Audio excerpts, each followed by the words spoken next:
Hello, today's blog on military retired pay is going to focus on a means of calculating the benefit available to the service member.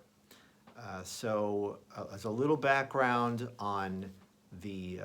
service member's benefit, the military retired pay is in essence a pension available to the service member after either 20 years of service as active duty or a accumulation of points as a reservist. The military retired pay is then, upon divorce, divided by what's called a qualified domestic relations order, which is a separate document from the divorce judgment that lays out the specifics according to the federal and military regulations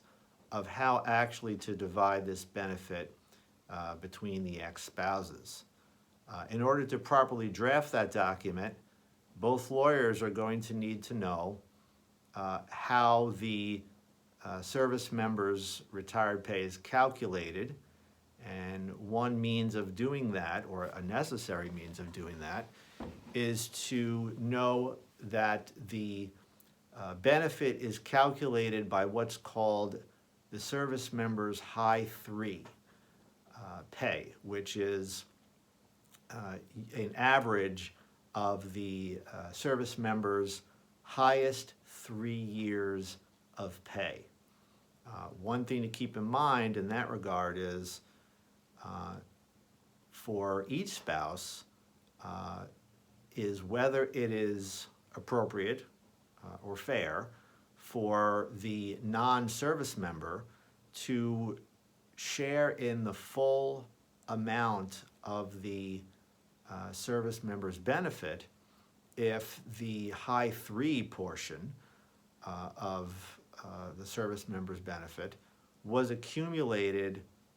only well after the divorce, or perhaps only in the last couple of years of the marriage. Generally, the benefit is divided either equally or close to equally if the spouses have been married a long time. But in cases where it's a somewhat short marriage, then it may be a fair question to ask whether there should be, of course, the High-3 will be calculated by the military, but it would be a fair question to ask if the former spouse should receive, for example, an equal portion of the benefit that may have been accrued only very late in the marriage, or perhaps afterwards. So both lawyers, on behalf of their clients, should obtain the necessary information from the service member to determine what his or her highest 3 years of pay were, and they can use that to provide to the financial advisor who will actually draft the qualified domestic relations order. Keep in mind that another detail of this High-3 calculation is that additional portions of a service member's pay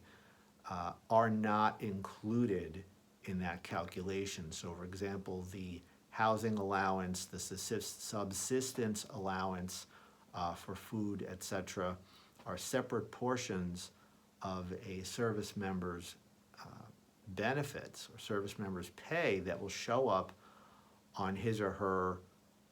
leave and earnings statement, the wage stub, but they are not used to calculate the High-3 dollar amount for the service member's retired pay benefit.